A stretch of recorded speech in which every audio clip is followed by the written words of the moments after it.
골로새서 3장 5절부터 11절 신약성경 326면입니다.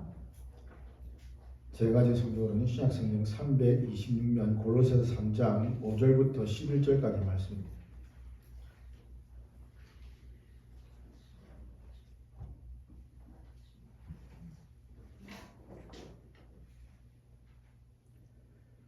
다 취하셨으면 제가 공부하도록 하겠습니다.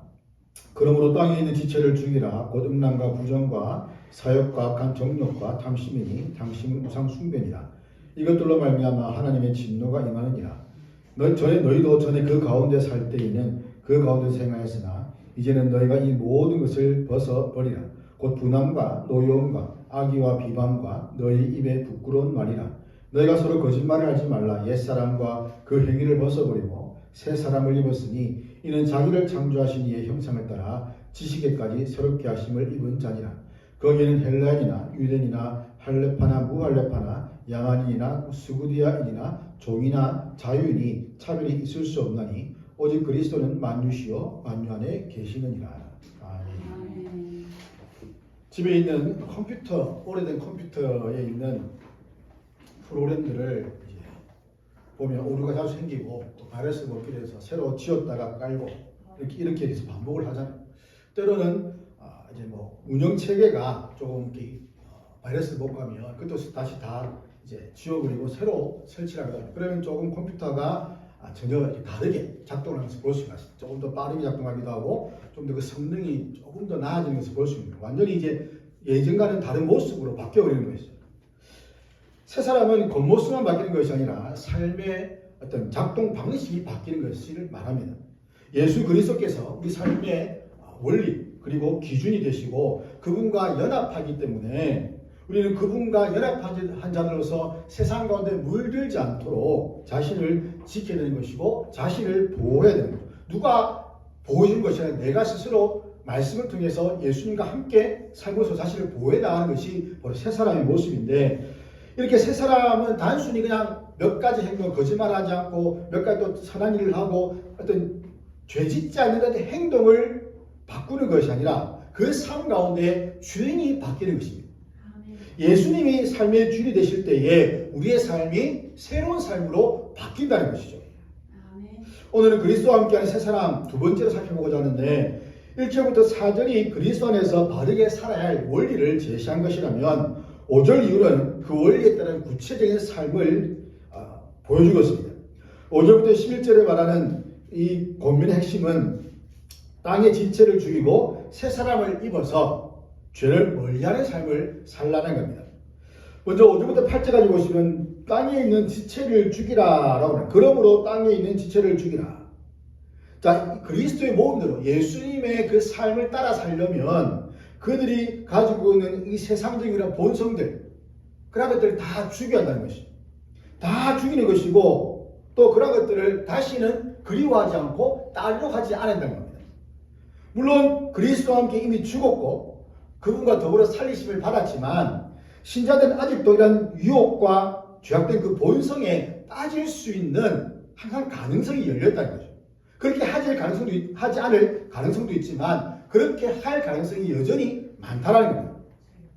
나무에 병든 가지를 보면 어떻게 됩니까? 잘라내잖아요, 가지를. 그 가지가 있으면 그 나무를 병들하기 때문에 그 가지를 잘라내버립니다. 마찬가지로 우리 안에 있는 여전히 남아있는 악한 죄악된 습관들을 잘라내지 않으면 이런 것들이 우리 가운데 계속 영향을 주게 되고 물론 이것을 내가 스스로 힘으로 잘라낼 수 없지만 그럼에도 불구하고 그런 마음과 결심을 가지고 하나님께 은혜를 구하고 도움을 구하면 이러한 일들을 할 수 있게 하신다는 겁니다. 자, 바울은 몸의 죄를 죽이라고 가관을 말하고 있습니다. 몸의 죄를 죽이라. 땅에 있는 지체를 죽이라. 곧 몸의 죄를 죽이라. 새 사람은 죄와 타협하지 않고 죄를 죽이는 사람입니다. 새 사람은 죄를 죽이고 그리스도로 옷 입고 사는 사람이죠. 때문에 우리가 하늘에 속한 이 영광스러운 지체를 증가하면서 합당하게 살기 위해서는 이 땅에 있는 이 내 몸에 있는 이 죄악들을 죽여나간다는 겁니다. 그래서 땅의 것을 생각하지 말라. 2절로에 나오는 땅의 것을 생각하지 말라는 이 원리가 바로 땅에 있는 이 몸에 있는 이 죄 이런 것들을 죽이는 삶으로 나타나야 한다고 말하는 겁니다. 땅에 있는 지체들, 몸에 있는 죄악들이 무엇인가? 이래서 구체적으로 5가지 나오는데 음란과 부정과 사욕과 악한 정욕과 탐심이다. 그러면서 탐심은 우상 숭배다라고 말합니다. 자, 음란, 넓은 의미에서 이 매춘과 또 간통과 근친상간을 포함하는 온갖 종류의 부도덕한 성행위를 가리킵니다. 그리고 부정은 더러운 것인데 이 도덕적인 부정이나 타락을 의미하지만 음행과 함께 나오는 그런 부도덕한 성적인 행위를 가리킵니다. 또한 사욕은 감정과 정서, 열정, 충동 등을 나타내는 단어입니다. 또한 악한 정욕은 잘못된 성적 욕망을 말합니다. 여기서 나오는 정욕, 악한에 뺀 정욕은 좋은 것을 갈망하는 마음이기도 하지만 이것이 악하게 사용되게 되면 이 잘못된 모습으로 나타난다는 거죠. 그래서 많은 경우에 금지된 것을 추구하는 잘못된 마음을 의미한다라고 하고 있습니다. 자, 이런 죄악들은 우리가 이 입에 올리지 말아야 할 아주 육체의 일들, 육체의 행위들을 의미하는 거죠. 그래서 이 나오는 음란과 부정과 사욕과 악함은 대부분 다 성적인 것과 관련되어 있다는 겁니다. 그 당시에 굉장히 성적으로 타락했기 때문에 그 모든 것들이 다 나오는 욕구 자체가 이미 그런 것들과 연결됐다는 것이죠. 그래서 마지막으로 말하는 것이 탐심입니다. 탐심은 재물이나 권력, 성 등을 지나치게 탐하는 욕심인데 이런 탐심은 불의를 내가고 남을 속여서 빼앗는 악한 행위로 이어지게 되는 거죠. 그래서 바울이 탐심은 우상 숭배다. 그래서 에베소서에도 말하는 것도 탐하는 자를 우상 숭배자로 규정을 하는 겁니다. 탐심이 우상 숭배가 되는 이유가 무엇인가? 사람의 절제력을 마비시키고 욕망하는 대상을 숭배하게 만든다는 거죠. 갖고 싶은 욕구가 계속 있으면 그것을 절제해야 되는데 성경에 알려준 절제가 있잖아요. 절제를 해야 되는데 절제하지 못하고 계속 가지고 싶은 마음, 더 나아가서 그것을 숭배하게끔 만든다는 거죠. 그래서 탐욕스럽게 돈을 추구하는 사람은 하나님 대신 돈을 사랑하고 섬기기 마련이라는 거예요. 그래서 이 탐심의 초점이 하나님께 있지 않고 그 욕망의 충족에 있다는 거예요. 어떻게 하면 자신 안에 있는 욕망을 어떻게 하면 충족시킬 것인가 거기에 집중하다 보니까 다른 사람들의 어려움이나 곤란한 모습은 눈에 보이지 않는다는 겁니다. 돈을 아무리 많이 가지고 있어도 심지어 가족들에게조차 그 돈을 베풀지 않는, 돈을 쓰지 않는 그런 사람들도 있다고 합니다.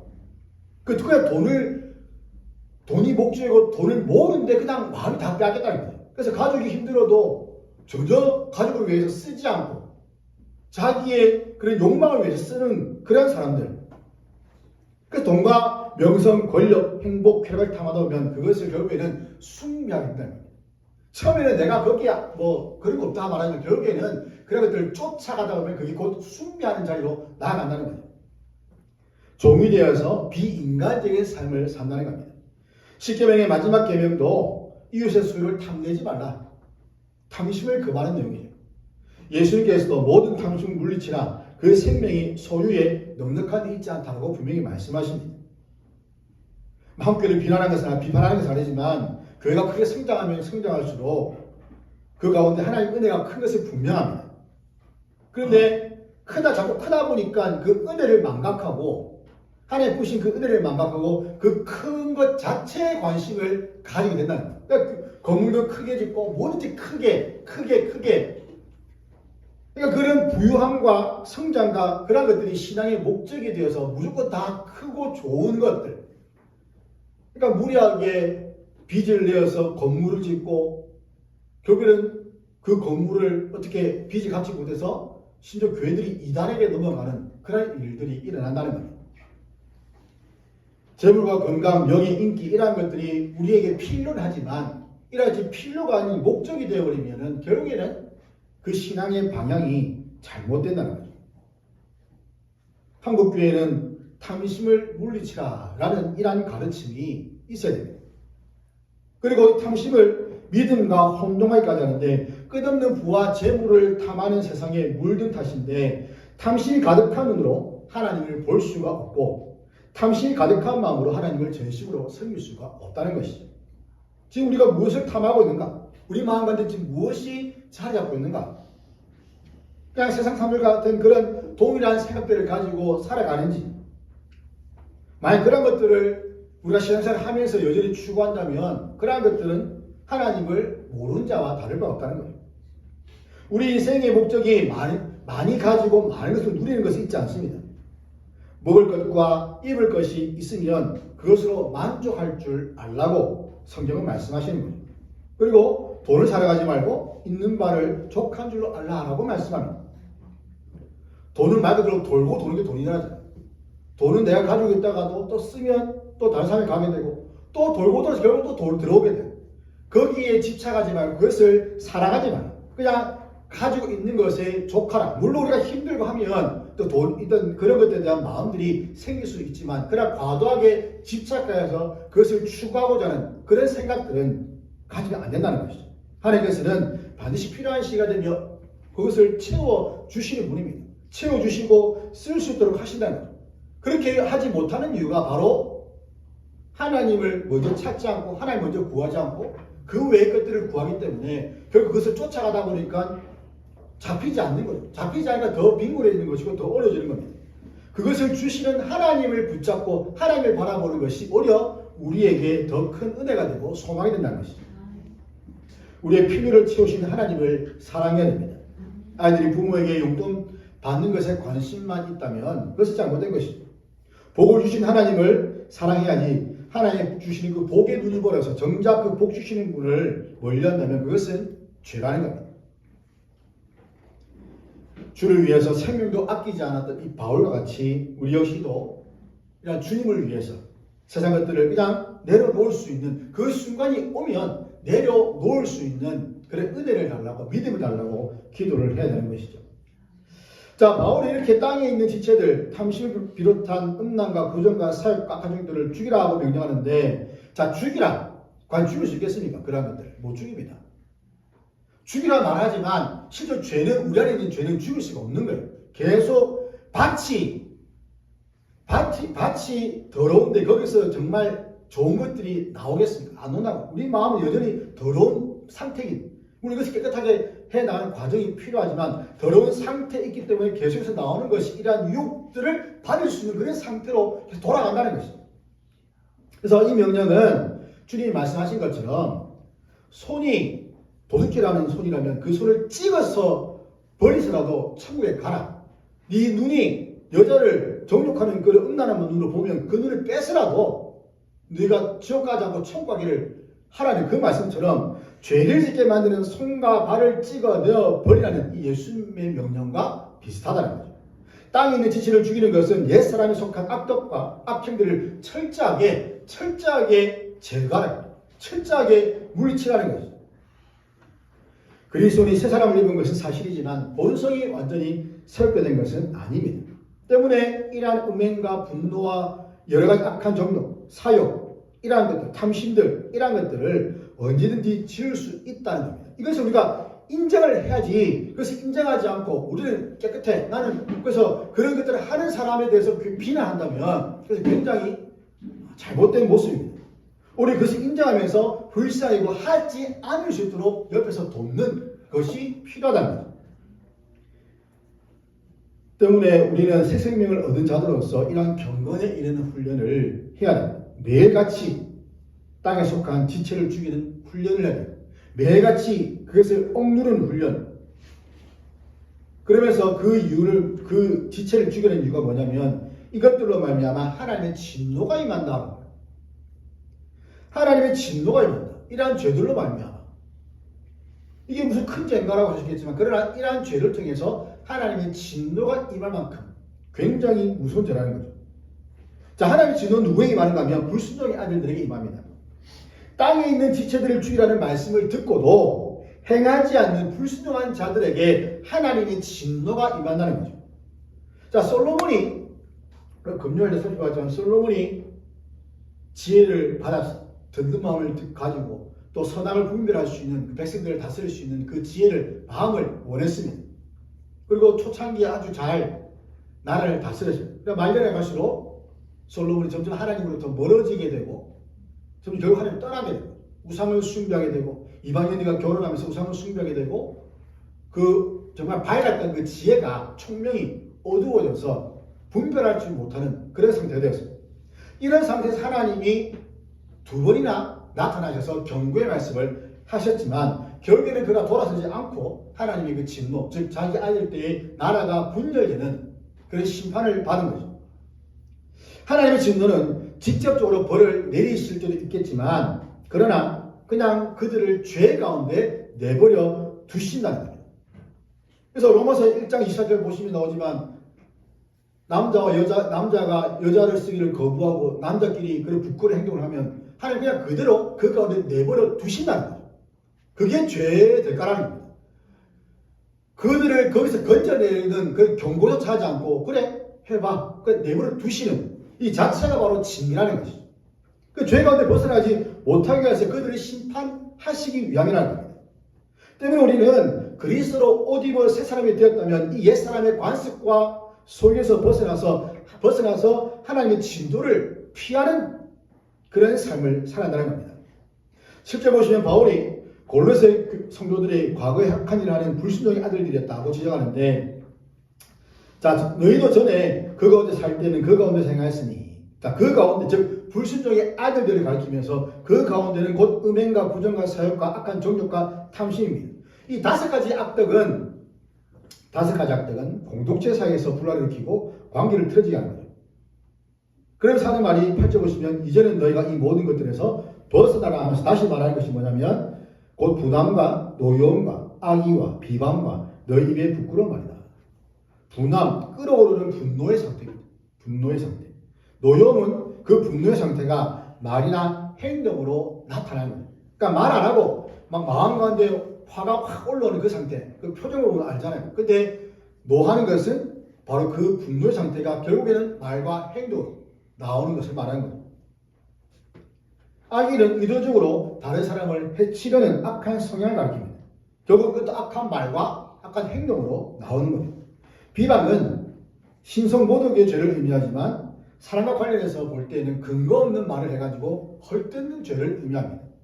마지막에 부끄러운 말은 상스러운 말이나 음란한 말들인데 이런 종류의 말들이 그리스도인들에게는 전혀 합당하지 않다는 거예요. 그래서 5절은 성적인 죄와 관련이 있고 8절은 공동체 안에서 다른 구성원들과 관계된 죄입니다. 그래서 뭐냐면 벗어버리는 잘못된 삶이나 악덕들을 철저하게 청산하는 것, 즉 죽이라는 말과 같다고 볼 수 있는 거죠.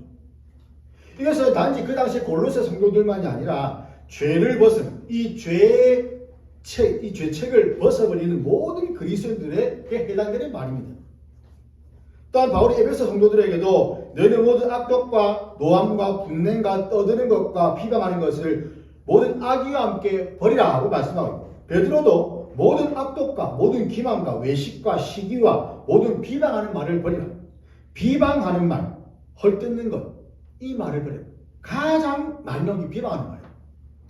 나는 아니라고 하면서 실제적으로 우리 입에서는 그들을 비방하는 말들을 쏟아낼 때가 많다는 겁니다. 특히 교회 안에서도 굉장히 이런 말들이 많다는 거죠. 모여서 하는 말이 그런 비방의 말들, 비난의 말들, 아닌 척하면서도 다른 사람들에서 깎아내리는 말들, 그리고 자신은 그렇지 않은 사람인 척 나타내려고 하는 것, 이런 것들을 버리라고 합니다. 죽이라고 합니다. 사람의 마음은 겉으로 멀쩡해 보여도 그 속에는 욕망과 죄가 가득하다는 거죠. 사람은 철저하게 자신의 감추기에 살기를 원한다는 겁니다. 그래서 우리 수많은 가면을 쓰고 사는 거죠. 교회에서 쓰는 가면이 있고, 학교에 쓰는 가면이 있고, 직장 가서 쓰는 가면이 있고, 여러 곳에서 다양한 가면을 쓰고 살아갑니다. 심지어 가정에서도 가면을 쓰면서 진짜 모습은 자기와 하나님만 아닙니다. 교회에서도 쓰고 직장에서 쓰고 수많은 곳에서 이 가면을 쓰고 있다 보니까 어느 것이 진짜인지 모르고 살 때가 많다는 거죠. 겉은 간질하지만 그 마음의 생각은 온갖 세상의 사상과 가치관으로 가득 차 있습니다. 도무지 변화되지 않는 거죠. 세상의 복음에 철저하게 매여서 하나님에게서 독립해도 내가 잘 살 수 있다라고 생각을 합니다. 하나님으로부터 독립하여 떨어져 행복하게 살 수 있다는 그러한 생각들, 그것은 마이가 주는 것이고 교만한 생각이죠.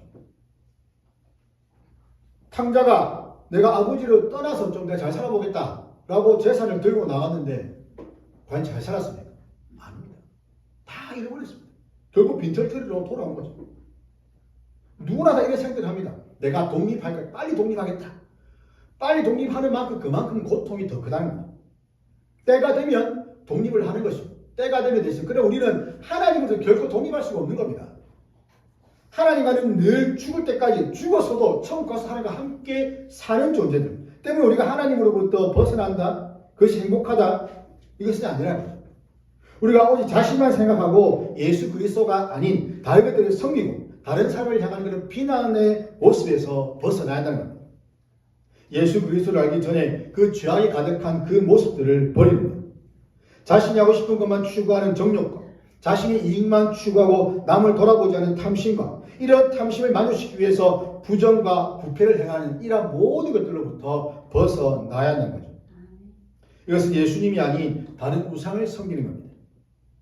그리스도를 알기 전에 하나님의 그 진노 가운데 있던 그런 모습이에요. 우리는 더 이상 이러한 죄악 가운데 거할 수 없는 자들임을 기억을 해야 합니다.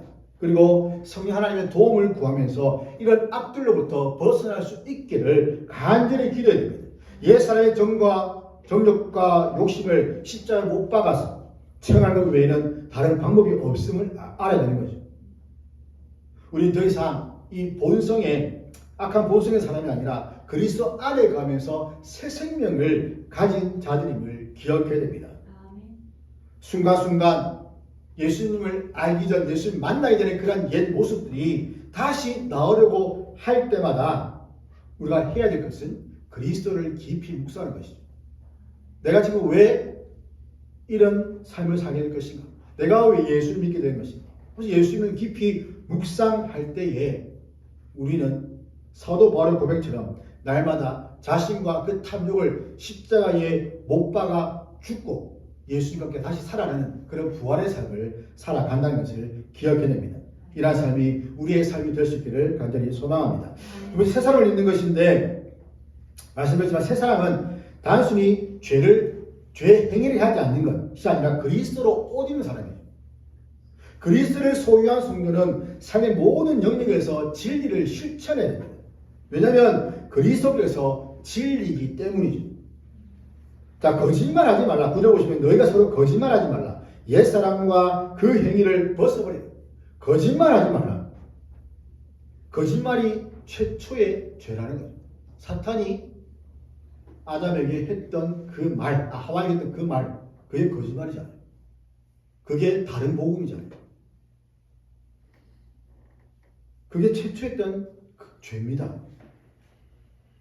이 땅 가운데서 그것을 벗어버리고 그 행위를 하지 말라.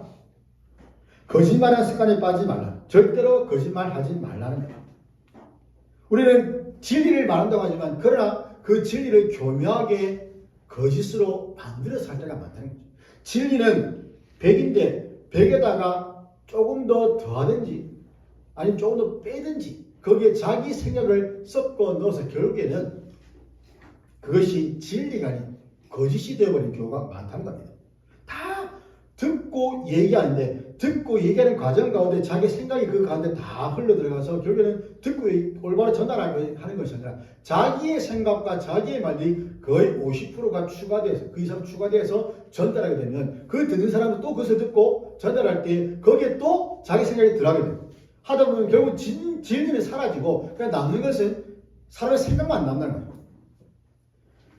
거짓말은 신뢰를 깨뜨리게 되고 공동체의 하나됨을 무너뜨리는 사탄의 도구가 됩니다. 그래서 사탄은 거짓말에서 사람을 죄짓게 하잖아요. 이러한 거짓말의 죄, 하나님과 인간 사이의 신뢰를 깨뜨리고 불신관계로 만들어버린다는 겁니다. 이간질한다는 겁니다. 그래서 인간관계에서도 마찬가지입니다. 거짓말은 분열을 낳고 교회 내에서도 심각한 갈등을 일으킬 수가 있다. 그러니까 모르면 내가 직접 듣거나 또는 혹여 들었다 하더라도 정말 모르면 가만히 입을 다물고 있는 것이 공동체를 위한 겁니다. 괜히 아는 것만큼 얘기한다 해서 그것이 잘못 전달되거나 오해가 되어버리면 결국에는 관계를 깨뜨리게 되는 것이고 교회를 무너뜨리는, 분열되게 하는 그런 일들이 일어난다는 것이죠. 왜냐하면 한 번 깨진 신뢰는 회복되기 어렵기 때문입니다. 그냥 한두 번 정도 거짓말하면 그럴 수 있지라고 생각할 수 있겠지만 그러나 반복되는 거짓말은 결코 그냥 두면 안 된다는 거예요. 습관적인 거짓말은 안 된다는 겁니다.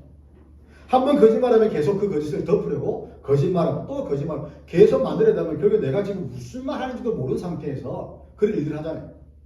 청문회를 보면은 거짓말하면 계속 이 말했다가 또 저 말했다가 계속 왔다 갔다. 그래서 이 말 했는데 내가 언제 그 말 했습니까 하고 또 뭐 속기록을 보여주면 또 아무 말 못하고 가만히 있는 거죠. 그러니까 이러한 일들이 일어나지 않기 위해서는 우리가 내가 비록 들었다 할지라도 내가 안다 할지라도 그것을 본인의 입으로 말하기 전까지 우리가 굳이 할 필요 없다는 것이죠.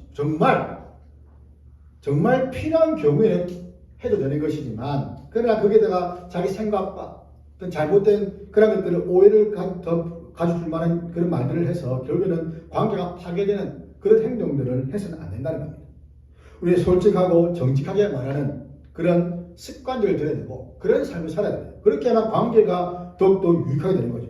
왜냐하면 우리 안에 진리의 영이 계시기 때문에 옛사람과 행위를 벗어버리고 거짓이 아닌 진리를 말하는데 힘써야 됩니다.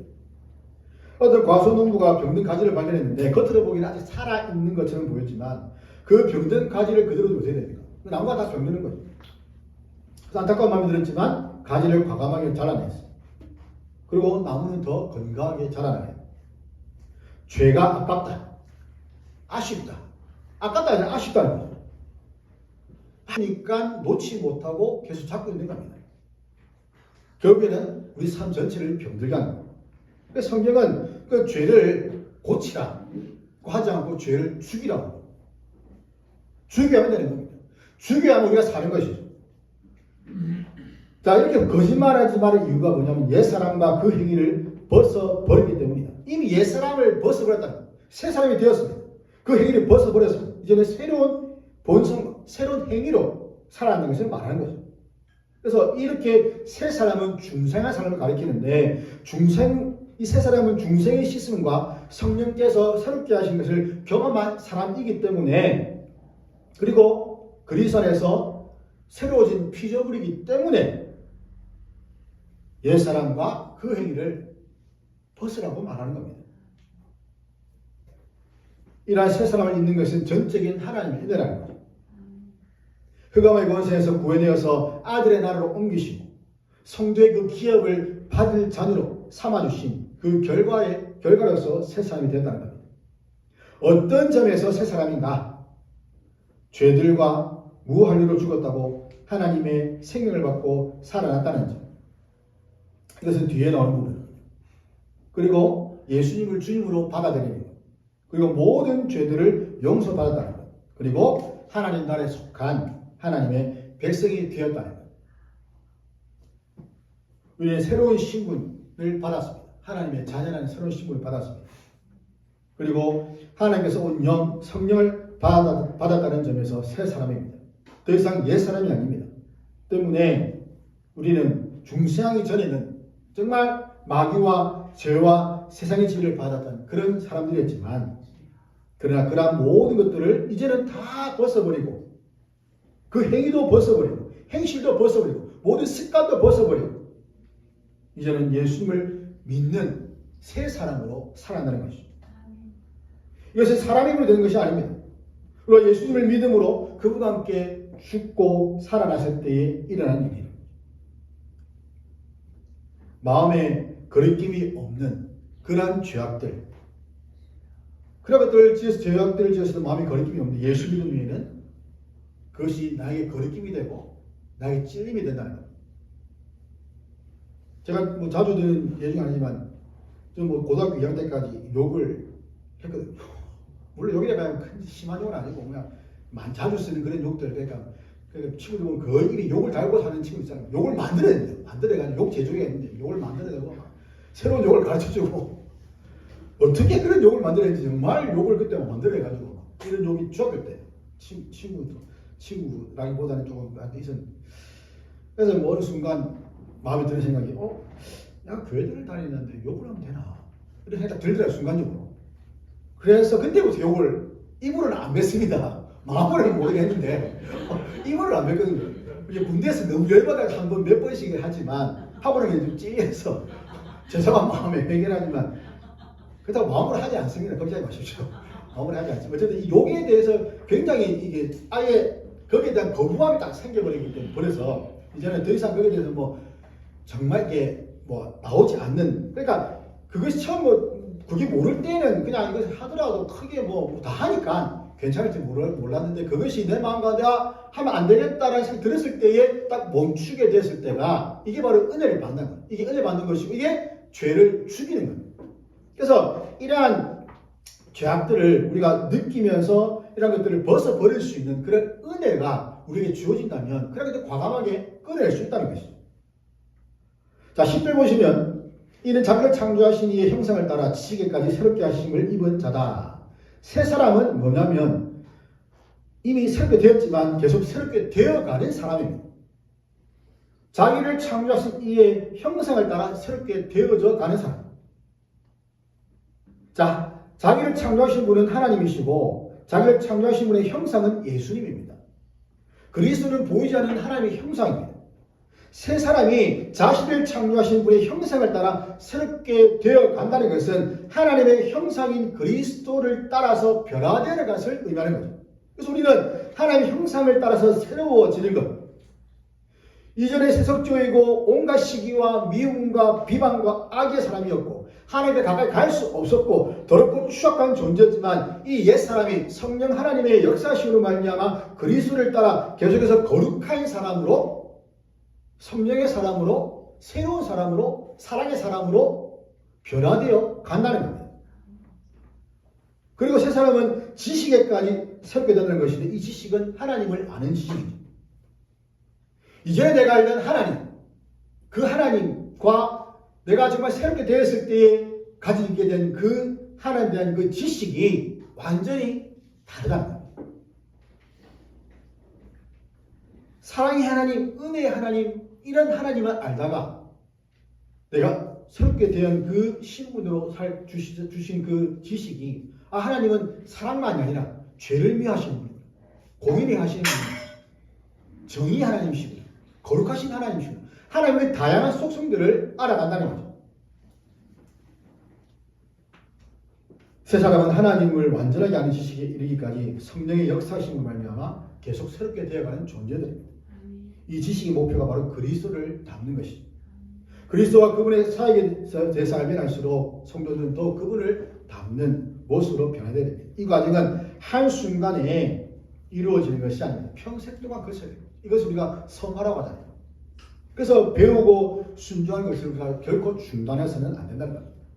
중단하면 다시 돌아가요. 옛 모습으로 다시 돌아갑니다. 그래서 우리는 결코 말씀을 배우는 일, 말씀에 순종하는 것, 기도하는 것, 결국 게을러서는 안 된다는 거죠. 초대교회 성도들이 모여서 사도의 가르침을 받았습니다. 사도의 가르침이 뭔가? 바로 예수님이 사도들에게 말씀하신 그 가르침, 그리고 구약 성경에서 나타난 그 모든 내용들이 바로 예수님을 향해 있다는 그 가르침을 배웠다는 거예요. 그 가르침이 오늘날 우리에게도 계속 이어진다는 겁니다. 그것이 교회가 가지고 있는 사도성이다라고 말하고 있는 거죠. 그래서 말씀을 배우는 것 자체가 옛 생활 방식을 버리고 새로운 삶으로 바뀌었다라는 증거라는 겁니다. 아이들이 막 바깥에 나가가지고 놀 때에 때로는 비가 와도 놀잖아요. 비가 와서 놀고 하면 옷에서 이제 많이 냄새가 납니다. 냄새 나고 또 때로는 심하게 놀면 옷이 찢어지기도 하고 그 옷을 입은 채로 아무리 몸에 향수를 뿌리고 온갖 좋은 향기를 막 갖다 바른다고 해서 그 냄새가 사라지는 게 아니라는 거죠. 옷을 벗고 새 옷을 입을 때에 그 모든 악취가 사라진다는 거죠. 새 사람은 옛 사람을 조금 고치는 것이 아닙니다. 그러니까 다른 사람들 볼 때에 눈 가림하고 그냥 속여서 어떤 행위를 하지 않는 안 볼 때에 하고 보면 하지 않는 그런 것이 아니라는 거죠. 완전히 벗고 새 옷을 입는 것. 그래서 그리스도를 믿는다는 것은 옛사람을 조금만 남겨두고 꾸미는 것이 아니라 아예 새 삶으로 갈아입는 것을 말하는 거예요. 새 사람을 입은 우리는 이미 복음을 듣고 하나님의 은혜를 깨달았을 뿐만 아니라 하나님이 어떤 분인지도 알고 있습니다. 하지만 하나님이 무한하시고 광대하신 분이기 때문에 하나님을 우리가 아는 데까지, 완전하게 아는 데까지 물론 완전히 알 수도 없겠지만 그러나 그럼에도 불구하고 알 수 있는 데까지 계속해서 알아가고 자라가고 이를 위해서 성령께서는 우리를 계속해서 새롭게 하신다는 거예요. 거기에 우리가 기쁨으로 순종해야 한다는 거죠. 우리가 창조자 하나님의 능력을 따라서 반드시 그분의 형상을 나타내면서 새 사람으로 살아가야 돼요. 하나님의 말씀에 순종해서 예수님을 따르는 그 삶이 자연스럽게 나타난다. 이것이 굉장히 어렵다는 거죠. 자연스럽게 나타나는 거예요. 우리가 숨쉬고 하는 그 모든 것들은 자연스러운데 그리고 죄를 지는 것도 자연스러운데 정말 예수님을 따라 사는 그 삶이 내 안에 자연스럽게 나올 수 있을 만큼의 그런 훈련이 되는 것이 얼마나 어려운 거예요. 그럼에도 불구하고 그렇게 살라고 말씀하시는 것이고 너희들이 그렇게 할 수 없는 것을 알기 때문에 내가 성령을 보내서 너희 그렇게 살 수 있도록 도와주겠다고 말씀하시는 것이죠. 예수님을 따르는 삶은 우리의 성향과 스타일과 기호에 따라 선택할 수 있는 문제가 아니라 필연적으로 행해야 되는 일입니다. 낡은 옷을 입고 있으면 굉장히 부끄럽고 수치를 당합니다. 그래서 신앙생활은 새 옷을 입는 것과 같다는 거예요. 옷 차림은 격에 맞는 품위를 나타내는 거죠. 또 옷은 신분을 상징하는 겁니다. 그래서 때와 장소에 따라서 입는 옷을 바꿔야 됩니다. 제가 올라왔는데 그때 넥타이 안 맸다고 한 소리 들었습니다. 안 맸다고 자기는 저도 마음과 조금 약간 이게 약간 있었는데 결국 한 소리 듣고 다시 그 다음 주에 맸는데 그냥 물론 이제 사람마다 생각이 다릅니다. 이게 뭐 절대적인 것은 아니지만 그러나 격에 맞는 때에 맞는 그런 옷들이 있다고 해서 제가 설명하기 위해서 드린 건데 이 올라왔을 때 그냥 반바지 입고 슬리퍼 신고 이렇게 반팔 티셔츠 하나 입고 올라와서 설교를 하면 보시는 분들이 뭐라 생각했습니까? 뭐 욕을 안 하겠지만 속으로 조금 상태가 안 좋다라고 생각하지 않겠습니까? 뭐 어딜 가든지 뭐 대통령을 만나러 가든지 뭐 고위 관리를 만나러 가든지 아니면은 뭐 결혼식장 들어가든지 결혼식장 가는데 반바지 입고 모자 쓰고 그냥 뭐 선글라스 쓰고 막 신랑 입장 안 되는 사람이면 그건 아니잖아요. 격에 맞는 옷, 때에 맞는 옷 있다는 거예요. 그래서 이 옷이 우리의 신분과 태도를 보는데 우리가 무엇을 옷 입었는가? 그리스도로 옷 입은 자예요. 그렇다면 우리의 분노와 비방이라는 그 낡은 옷을 우리가 입고 있을 수가 없다는 거죠. 비방과 분노와 노염, 악의, 이런 부끄러운 말들, 이런 것들 다 우리는 벗어야만 새로운 옷을 입을 수가 있다는 겁니다. 새 옷을 입은 사람답게 주님의 그 온유와 겸손과 지혜와 순결 그런 것들을 해서 그리스도의 영광이 이 땅 가운데 드러난다는 거죠. 우리는 예수님과 함께 죽고 다시 살아남으로써 새로운 생명을 얻었습니다. 새 사람은 죄를 죽이고 그리스도로 옷 입는 사람입니다. 이미 새 사람이 되었어요. 그래서 매일같이 새 사람으로 살아야 됩니다. 살기 위해서 매일같이 결단하는 거예요. 오늘 내가 새 사람으로 살 것이다. 그럼 우리는 무엇을 죽여야 되는 것이고 어떤 낡은 옷을 벗어 버려야 되는 거예요. 그리고 어떤 모습으로 그리스도를 입어야 되는 것인가. 우리의 몸의 죄악들, 이 땅에 있는 지체들을 죽이면서 날마다 그리스도로 옷을 입고 새 사람 밖에 새 사람의 그 모습으로 살아가는 그런 은혜가 우리 모두에게 있기를 주의 이름으로 축원합니다.